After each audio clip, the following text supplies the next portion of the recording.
Alors, en réanimation, on peut rencontrer trois présentations distinctes de colite aiguë infectieuse. Tout d'abord, des formes graves de colite communautaire, la gravité pouvant être liée soit à la colite elle-même, soit au terrain et aux comorbidités. Des colites infectieuses qui sont acquises en réanimation, avec pour chef de file le Clostridium difficile, et des colites infectieuses qui peuvent survenir sur un terrain à risque prédisposant, que ce soit une prise d'antibiotiques, des patients neutropéniques, immunodéprimés ou porteurs de Mickey. Alors sur le plan physiopathologique, on peut distinguer deux grands mécanismes. Le mécanisme toxinogène qui résulte de l'action d'une toxine sur l'entérocyte, qui va entraîner une hypersécrétion d'eau et d'électrolytes et qui va être à l'origine du syndrome cholériforme. La toxine peut être soit préformée et ingérée par le patient dans un aliment contaminé, comme c'est le cas avec le staphylocoque doré ou le Clostridium perfringens, ou alors produite directement dans le tube digestif par la bactérie, comme on le retrouve dans le coli entérotoxinogène ou le Vibrio cholerae. Le syndrome cholériforme va se manifester généralement par une diarrhée profuse, liquide, audrie, avec peu ou pas de douleur abdominale, peu de vomissements, pas de fièvre, le principal signe général étant la déshydratation et l'hypovolémie. Dans le mécanisme entéro-invasif, comme son nom l'indique, les bactéries vont envahir la muqueuse digestive et là encore, on distingue deux syndromes. Le syndrome dysentérique, dans lequel la bactérie va pénétrer dans la muqueuse et détruire les cellules épithéliales, comme c'est le cas pour le Shigella ou l'Escherichia coli entéro-hémorragique, et le syndrome gastroentéritique, où la bactérie va pénétrer dans la muqueuse, va envahir les macrophages sous-muqueux et mésentériques et les détruire. C'est ce que l'on retrouve habituellement avec les salmonelles, les campylobactères et les yersinia.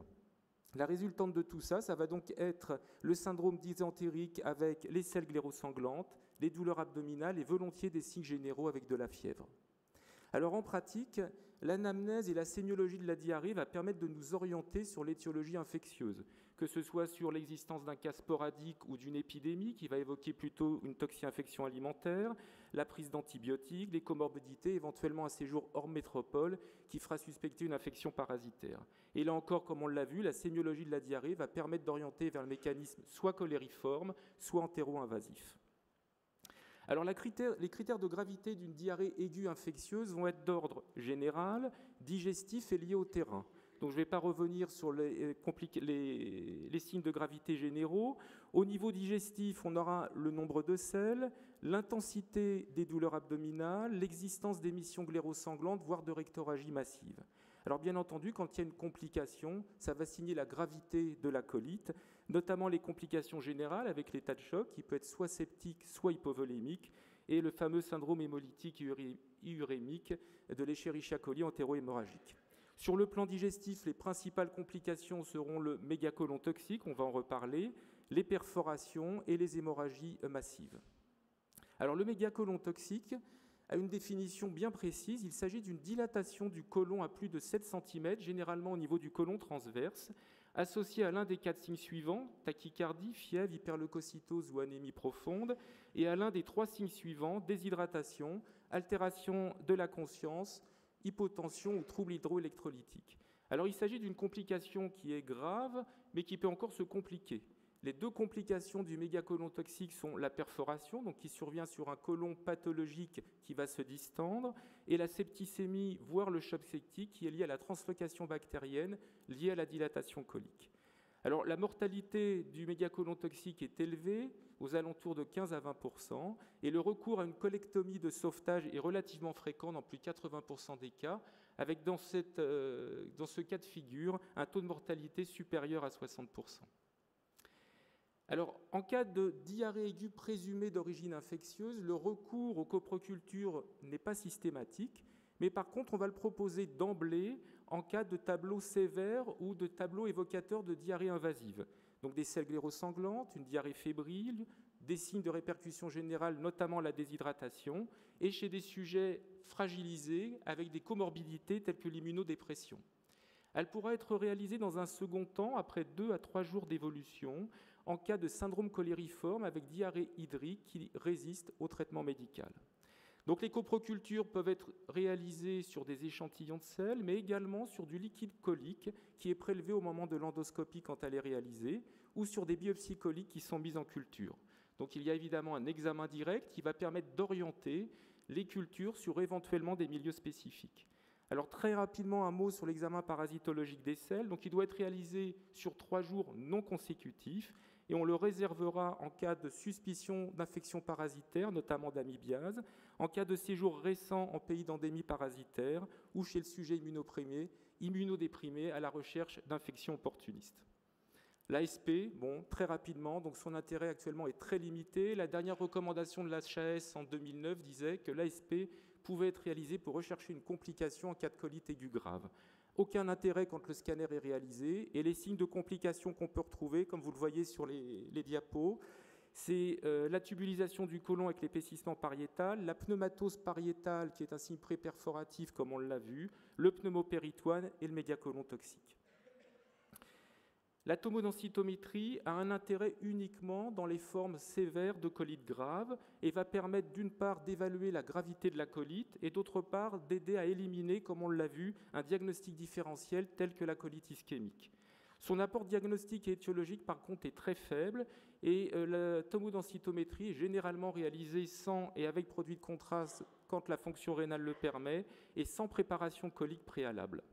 Donc vous avez sur cette diapositive des exemples de lésions de colite aiguë. Donc vous voyez l'épaississement pariétal sur la partie gauche de la diapo, l'aspect en empreinte de pouce où l'on voit la lumière qui est impactée par une muqueuse œdémateuse et épaissie, le médiacolon toxique avec la perte des ostrations coliques et les ostrations en accordéon qui traduit l'œdème pariétal et l'atteinte colique. La coloscopie, elle non plus, n'est pas systématique et elle va être réservée en cas de syndrome dysentérique d'une part ou de colite aiguë survenant chez le sujet immunodéprimé. Dans la majorité des cas, la coloscopie est courte, donc on fait une rectosigmoïdoscopie qui peut être réalisée sans ou après préparation colique basse par lavement. La coloscopie totale peut être réalisée après préparation par PEG, soit réalisée d'emblée si au scanner les lésions sont situées au niveau du côlon droit, soit dans un deuxième temps si la rectosigmoïdoscopie n'a pas été contributive. Donc l'endoscopie, dans ce cadre, a un double intérêt, un intérêt pronostique pour évaluer la sévérité des lésions, mais également un intérêt diagnostique pour affirmer le diagnostic de colique, pour décrire les lésions, leur localisation, leur aspect, et également pour réaliser des biopsies, pour histologie et pour mise en culture. Évidemment, donc, le risque de perforation est plus important que sur une coloscopie classique sur un côlon sain. Donc il y a toujours un balance bénéfice-risque à évaluer avec le gastroentérologue. Donc voilà des photos de colites infectieuses. Donc vous voyez qu'aucune d'entre elles n'est spécifique, hormis la colite pseudomembraneuse à Clostridium que vous avez ici. Et à côté de cela, donc les diagnostics différentiels que l'on peut retrouver en endoscopie, donc la colite ischémique dont on a parlé avec ses 3 stades, et les colites inflammatoires, rectocolite hémorragique et maladie de Crohn, notamment, comme vous le voyez ici, avec des vastes ulcérations creusantes au niveau du côlon. Alors, en cas de diarrhée aiguë communautaire, le traitement probabiliste doit tenir compte à la fois de la sévérité du tableau, mais aussi de la présentation clinique. Ce qui fait qu'en cas de syndrome cholériforme, de forme modérée de syndrome cholériforme, on peut proposer dans un premier temps un traitement symptomatique, puis dans un second temps, en cas d'échec, après cropoculture, une antibiothérapie.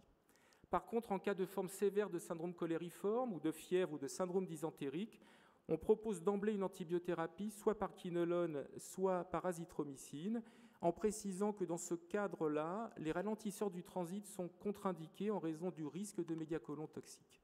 Et dans un second temps, l'antibiothérapie est adaptée aux résultats de l'antibiogramme de décoproculture. Alors, rapidement, l'Escherichia coli entérohémorragique se manifeste le plus souvent par petites épidémies liées à des toxi-infections alimentaires. En France, le sérotype le plus fréquent est l'O157H7 et sa pathogénicité est liée à la production de vérotoxines que l'on appelle les chigatoxines 1 et 2. Généralement, il y a une période d'incubation de 2 à 10 jours, puis après survient le syndrome cholériforme et très rapidement un syndrome dysentérique. Le diagnostic est fait sur les coprocultures en milieu spécifique ou par la détection des vérotoxines, en sachant que la bactérie est très rapidement éliminée du tube digestif, donc souvent difficile à mettre en évidence.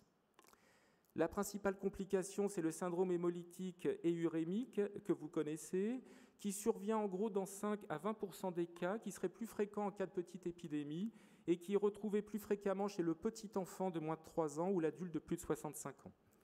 Donc généralement, ce syndrome apparaît à distance de la diarrhée aiguë, à peu près une semaine après le début des symptômes. et à ce moment-là, il n'y a plus de bactéries détectables dans les selles. Elle pourrait être favorisée par les antibiothérapies initiales, notamment bactéricides, qui favoriseraient une libération de vérotoxines et la toxicité, notamment rénale et cérébrale, en sachant que ce point est encore très discuté. Alors, en cas de prise d'antibiotiques, le principal agent responsable retrouvé en cas de diarrhée infectieuse, c'est évidemment le Clostridium difficile. Et vous voyez que le Klebsiella oxytocca n'est retrouvé dans ce cas-là que dans 13% des cas.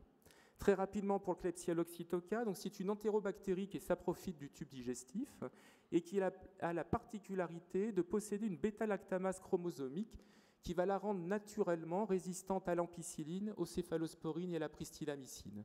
Ce qui fait que l'infection va survenir après la prise de l'un de ces antibiotiques. Il s'agit le plus souvent d'une diarrhée glérosanglante avec une destruction de la muqueuse, et cette diarrhée apparaît entre 1 et 7 jours après le début de l'antibiothérapie. L'atteinte prédomine au niveau du côlon droit, et le diagnostic est réalisé sur des coprocultures ou des biopsies coliques en culture qui vont retrouver des colonies très importantes de Klebsiella oxytocca. L'évolution, dans la très très grande majorité des cas, va être favorable spontanément dès que vous arrêtez l'antibiotique. Cependant, dans les formes sévères, il est nécessaire d'assurer une antibiothérapie par quinolone pendant 5 jours. Alors, le Clostridium difficile, c'est le principal agent responsable de diarrhée nosocomiale chez l'adulte. La Société européenne de microbiologie a retenu un diagnostic très précis. Il s'agit d'un tableau clinique qui est compatible et d'une preuve microbiologique de la présence dans les selles d'une souche de Clostridium productrice de toxines sans autre cause évidente de colite. Les principaux facteurs de risque, les antibiotiques, l'âge de plus de 65 ans, des antécédents d'hospitalisation, l'existence d'une maladie inflammatoire chronique intestinale et des procédures qui peuvent modifier l'écosystème intestinal. Et on peut insister dans ce cas sur la prise d'IPP qui peut favoriser les infections à Clostridium. Alors sur le plan diagnostique, on va se concentrer sur l'algorithme à droite. On peut proposer une détection en 2 temps. Tout d'abord, sur les coprocultures, une recherche de glutamate déshydrogénase, qui est une enzyme caractéristique des souches toxinogènes et non toxinogènes de Clostridium difficile. En cas d'absence, l'infection est très peu probable. Cependant, en cas de forte suspicion clinique, on peut proposer une antibiothérapie probabiliste en attendant les résultats d'un test de cytotoxicité ou une recherche de toxines. Quand la GDH est positive, on recherche les toxines A et B par technique ELISA. En cas de présence, on confirme l'infection. Et en cas d'absence, on propose une recherche de l'ADN bactérien toxinogène ou une recherche un test de cytotoxicité pour éventuellement confirmer l'infection, un portage de souches toxinogènes. Sur le plan thérapeutique, donc le traitement en première intention actuellement pour les formes non sévères est la vancomycine par voie orale pour une durée de 10 jours. Mais en cas de colite grave, on peut proposer une association de vancomycine par voie orale à forte dose associée à un traitement intraveineux par métronidazole. La définition de la récidive d'infection est très précise. Il s'agit de la réapparition de symptômes dans les 8 semaines suivant un épisode documenté et résolutif après un traitement bien conduit. Ce qui fait qu'en cas de première et de deuxième récidive, 2 possibilités thérapeutiques, soit refaire un protocole de vancomycine, mais en assurant une décroissance progressive des doses jusqu'à l'arrêt, soit l'utilisation de phytaxomycine pendant 10 jours, cet antibiotique ayant montré un risque de rechute ultérieure moins important qu'avec le traitement par vancomycine. Et enfin, à partir de la 2e récidive, donc du 3e épisode, la transplantation de microbiote fécal est indiquée ou peut être discutée. Chez le malade immunodéprimé, très rapidement, donc les étiologies à rechercher en dehors des infections communautaires habituelles va dépendre de la profondeur de l'immunodépression. Les colites ACMV, donc, ce sont généralement des tableaux très brutaux avec de la fièvre, une diarrhée glérosanglante, une altération de l'état général.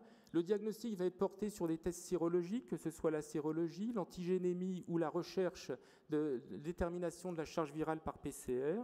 Mais le diagnostic peut également être porté par histologie sur des biopsies coliques en recherchant classiquement l'effet cytopathogène et l'inclusion nucléaire en œil de hibou et les cultures virales de biopsie colique. Le traitement, c'est un traitement antiviral d'une durée de 3 semaines.